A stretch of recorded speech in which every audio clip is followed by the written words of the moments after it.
தான் போதாதென்று உணர்ந்த எல்லா நேரங்களையும் ஈடு செய்வான். நோவா லைலாவின் வீட்டை நோக்கி விறுவிறுப்பாக நடந்து செல்லும்போது அவன் மனம் எதிர்பார்ப்பு மற்றும் பதட்டத்தால் துடித்தது. லைலா அவளுக்காக கவனமாக தேர்ந்தெடுத்த பரிசுக்கு எப்படி எதிர்வினையாற்றுவாள் என்று அவனால் யோசிக்காமல் இருக்க முடியவில்லை. அவள் மகிழ்ச்சியடைவாளா? அவன் மிகவும் நேசித்த புன்னகையால் அவள் முகம் பிரகாசிப்பதை அவன் கற்பனை செய்தான். அந்த எண்ணம் அவன் இதயத்தை துடிக்க வைத்தது. ஆனால் சமீபத்தில் விஷயங்கள் வித்தியாசமாக இருந்தன. லைலா வழக்கத்திற்கு மாறாக பிஸியாக இருந்தாள். நோவா அவளை அழைக்க முயற்சிக்கும் போதெல்லாம் அவள் கிடைக்கவில்லை அல்லது பதிலளிக்க நீண்ட நேரம் எடுத்துக்கொண்டாள். படிப்பிலோ அல்லது பிற கடமைகளிலோ அவள் எவ்வளவு மூழ்கியிருந்தாள் என்பதை குறிப்பிடுகிறாள். அது விசித்திரமாக இருந்தது, ஆனால் அவளிடம் உள்ள சிறந்ததை நம்ப விரும்பினான். ஒருவேளை அவள் பள்ளி வேலையில் மூழ்கியிருக்கலாம் என்று அவன் நினைத்தான். நோவா இறுதியாக லைலாவின் வீட்டை அடைந்தான். அமைதியான சுற்றுப்புறத்தில் அடக்கமான ஆனால் நன்கு பராமரிக்கப்பட்ட வீடு. லைலா எப்போதும் வெளியே அல்லது நடுநிலை இடங்களில் சந்திக்க வேண்டும் என்று பிடிவாதமாக இருந்ததால் அவன் இதற்கு முன்பு உள்ளே இருந்ததில்லை. இன்று அவன் உற்சாகத்தையும் பதட்டத்தையும் கலந்தாள். அவள் போட்டிருந்த தடைகளை தகர்த்தெறிவதற்கான திறவுகோலாக அந்த ஆச்சரிய பரிசு இருக்கலாம் என்று அவன் நம்பினான். ஆழ்ந்த மூச்சை எடுத்துக்கொண்டு அவன் கையை உயர்த்தி கதவை தட்டினான். சில நிமிடங்கள் கழித்து அது திறந்தது. கடலின் ஆழத்தை பிரதிபலிக்கும் கடல் நீல கண்களை கொண்ட ஒரு அற்புதமான பெண்ணின் பார்வை அவனை சந்தித்தது. அவள் 20களின் முற்பகுதியில் இருப்பது போல் தோன்றியது. அவன் எதிர்பார்த்ததை விட மிகவும் இளையவள்.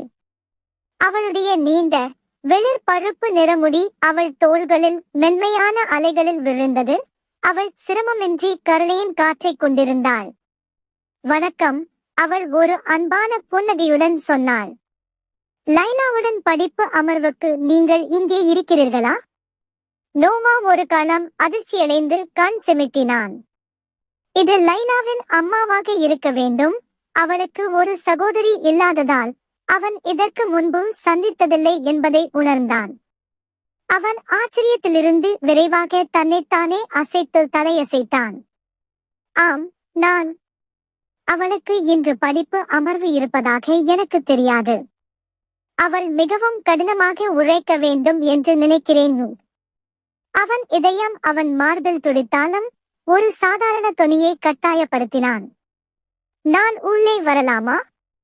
அந்த பெண்ணின் புன்னகை லேசாக விரிந்தது. இருப்பினும் அவள் கண்களில் ஒருவித ஆர்வம் நடனமாடியது. நிச்சயமாக. தயவு செய்து உள்ளே வாருங்கள். லைலா உங்களை பார்ப்பதில் மகிழ்ச்சி அடைவார் என்று நான் நம்புகிறேன்.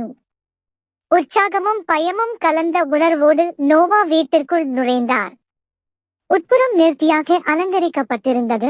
அவர் பழகிய அடக்கமான வீட்டிற்கு முற்றிலும் மாறுபட்டது. சுவர்கள் ரசனையான கலையால் அலங்கரிக்கப்பட்டிருந்தன.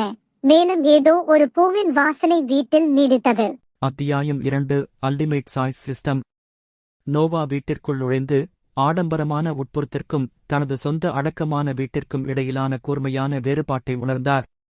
சுவர்கள் ரசனையான கலையால் அலங்கரிக்கப்பட்டிருந்தன. காற்றில் ஏதோ ஒரு பூவின் வாசனை நீடித்தது. அவரது சமையலறையின் பயனுள்ள உணர்விலிருந்து வெகு தொலைவில் இருந்தது. லைலாவின் தாய் படிக்கட்டு நோக்கிச் சென்று அன்புடன் சிரித்தார். மேலே தரையில் உள்ள முதல் அறை இது என்று அவர் கூறினார். உங்களுக்கு ஏதாவது தேவைப்பட்டால் நான் சமையலறையில் இருப்பேன் டோட். நோவா அவளுக்கு நன்றி கூறி படிக்கட்டுகளில் ஏறினார். பதட்டமான எதிர்பார்ப்புடன் கலந்த உற்சாகம். அவர் லைலாவின் அறையின் கதவை அடைந்தார். ஆனால் அவர் நெருங்கும்போது உள்ளே இருந்து வரும் விசித்திரமான அமைதியற்ற ஒலிகளைக் கேட்கத் தொடங்கினார். ஒவ்வொரு அடியிலும் அவரது இதயம் மேலும் துடித்தது. அவர் கதவை அடைந்ததும் லைலாவின் குரலின் ஒலிகளை அவர் அடையாளம் கண்டு கொண்டார். அது துன்பகரமான சத்தங்கள் என்று மட்டுமே விவரிக்க முடியும். ஒரு குளிர்ச்சியான உணர்வு அவரைத் தாக்கியது. புள்ளிகளை இணைத்து அவரது இரத்தத்தை குளிர்ச்சியடையச் செய்தது. அவள் வேறொருவருடன் இருந்தாள். கோபம் ஒரு பேரலை போல அவன் மீது பொங்கி எழுந்தது. இந்தச் சிறிய பரிசை வாங்குவதற்காக அவன் பல வாரங்களாக அயராது உழைத்தான். அவளை மகிழ்விக்க இவ்வளவு தியாகம் செய்தான். இப்படித்தான் அவனுக்கு திருப்பிக் கொடுக்கப்பட்டதா? துரோக உணர்வு கிட்டத்தட்ட தாங்க முடியாததாக இருந்தது. அவளை எதிர்கொள்ள அறைக்குள் வெடிக்கும் தருவாயில் இருந்தபோது திடீரென்று ஒரு ரோபோ குரல் அவன் மனதில் எதிரொலித்து அவனை அந்த இடத்தில் உறைய வைத்தது. டிங்! அல்டிமேட் சாய்ஸ் சிஸ்டத்தை பிணைக்கும் தொகுப்பாளருக்கு வாழ்த்துக்கள்.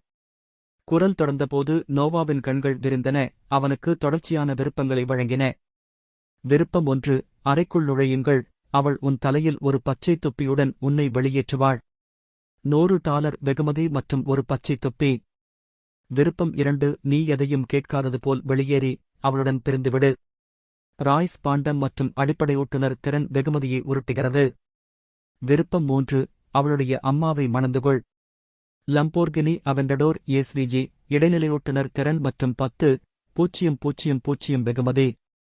நோவா விருப்பங்களை உற்றுப் பார்த்தார். கோபமும் துரோகமும் ஒரு விசித்திரமான கேளிக்கை உணர்வுடன் கலந்தன. அவருக்கு வழங்கப்பட்ட தேர்வுகளின் அபத்தம் கிட்டத்தட்ட சரியிலாக உணர்ந்தது. அவருக்கு முன்வைக்கப்பட்ட விருப்பங்களைப் பார்த்து அவர் சிரிக்காமல் இருக்க முடியவில்லை. ஒவ்வொரு தேர்வும் வெவ்வேறு பாதையை வழங்குவதாகத் தோன்றியது. மேலும் அவர் கோபத்தால் இருந்தாலும் அவரது ஒரு பகுதி சாத்தியக்கூறுகளால் ஆர்வமாக இருந்தது. லைலாவின் குரலின் ஒலி கதவின் பின்னால் இருந்து தொடர்ந்தது. நோவா உணரும் மிகுந்த உணர்ச்சிகளுடன் கலந்தது. அவர் விருப்பங்களை எடை போட்டபோது எதிர்பாராத திருப்பங்கள் நிறைந்த எதிர்காலம் அவருக்கு முன் நீண்டுள்ளது. நான் விருப்பம் 3 தேர்வு செய்கிறேன், நோவா கூறினார். டிங்! விருப்பம் 3 தேர்ந்தெடுக்கப்பட்டது. லம்போர்கினி அவென்டடோர் எஸ்விஜி வெளியே காத்திருக்கிறது. சாவிகளுக்கு உங்கள் பாக்கெட்டைச் சரிபார்க்கவும். $10,000 உங்கள் கணக்கில் டெபாசிட் செய்யப்பட்டது. நிதி முற்றிலும் சட்டப்பூர்வமானது மற்றும் கண்டுபிடிக்கக்கூடியது என்பதால் தொகுப்பாளர் கவலைப்பட வேண்டியதில்லை. அமைப்பு அறிவிப்பு மறைந்ததால் நோவாவின் இதயம் துடித்தது. அவர் தனது சட்டைப்பையில் கையை நீட்டி குளிர்ச்சியான மற்றும் உலோகமான ஒன்றை உணர்ந்தார். அதை வெளியே எடுத்தபோது லம்போர்கினியின் சின்னம் தெளிவாக காட்டப்பட்ட ஒரு நேர்த்தியான கார் சாவிகளைக் கண்டார். அவரது கையில் இருந்த சாவிகளின் எடை அவருக்குள் இருந்த புயலை அமைதிப்படுத்துவது போல் தோன்றியது. அவர் கீழே இறங்குவதற்கு முன் சிறிது நேரம் மூச்சை நிலைநிறுத்தினார். அவர் சமையலறையை நெருங்கும்போது அமைதியான வீட்டில் அவரது காலடிகள் எதிரொலித்தன. அங்கு லைலாவின் அம்மா இன்னும் அடுப்பில் மும்முரமாக இருந்தார். சாரா மேலே பார்த்தார். அவளுடைய முகபாவனை ஆச்சரியத்திலிருந்து கவலைக்கு மாறியது. ஓ நோவா, நீங்கள் இன்னும் இங்கே இருக்கிறீர்கள். மற்றவர்களுடன் ஏன் படிக்கச் செல்லவில்லை? நோவா ஒரு புன்னகையை கட்டாயப்படுத்தினார். அவரது மனம் ஏற்கனவே கேர்களை மாற்றியது. உங்களைப் பார்த்த பிறகு நான் என் மனதை மாற்றிக்கொண்டேன். ஒரு சவாரிக்குச் செல்ல விரும்புகிறீர்களா? சாராவின் புருவங்கள் ஆர்வத்தில் வளைந்தன. ஒரு சவாரி? இது எதைப் பற்றியது? நோவா ஆழ்ந்த மூச்சு எடுத்து நம்பிக்கையையும் கவர்ச்சியையும் வெளிப்படுத்த முயன்றார். நான் ஒரு புதிய காரை வாங்கினேன். அதை ஒரு முறை வாங்குவது வேடிக்கையாக இருக்கும் என்று நினைத்தேன். இது ஒரு லம்போர்கினி அவென்டடோர் எஸ்விஜி. என்னுடன் சேர விரும்புகிறீர்களா? சாராவின் கண்கள் சற்று விரிந்தன. மேலும் அந்த சலுகையால் அவள் அதிர்ச்சியடைந்தாள். லம்போர்கினியா? நீங்கள் சீரியஸா? சரி, நோவா ஒரு உறுதியளிக்கும் புன்னகையுடன் பதிலளித்தார். அது வெளியே இருக்கிறது. நீங்கள் அதை அனுபவிப்பீர்கள் என்று நான் உறுதியளிக்கிறேன். அவள் ஒரு தீவிர ஸ்போர்ட்ஸ் கார் ரசிகை. துரதிருஷ்டவசமாக நிதி காரணங்களால் அவளால் அவற்றை அனுபவிக்கவே முடியவில்லை. அத்தகைய சலுகையை எதிர்கொண்டதால் சாராவால் சலுகையை எதிர்க்க முடியவில்லை. நோவாவின் புன்னகையும் அவளை ஓரளவு திகைக்க வைத்தது. எனக்கு என்ன பிரச்சனை? எனக்கு ஏன் இப்படி இருக்கிறது? அவன் என் மகளின் வயது. நான் லைலாவை மிகவும் இளமையாகப் பெற்றிருந்தாலும் சாரா யோசித்தாள். ஒரு கணம் தயங்கிய பிறகு சாராவின் முகபாவனை மென்மையாகியது. அவள் தலையசைத்தாள். அவள் கண்களில் ஒரு உற்சாகம் தெரிந்தது. சரி, நான் அதை எப்படி வேண்டாம் என்று சொல்ல முடியும்? போகலாம்.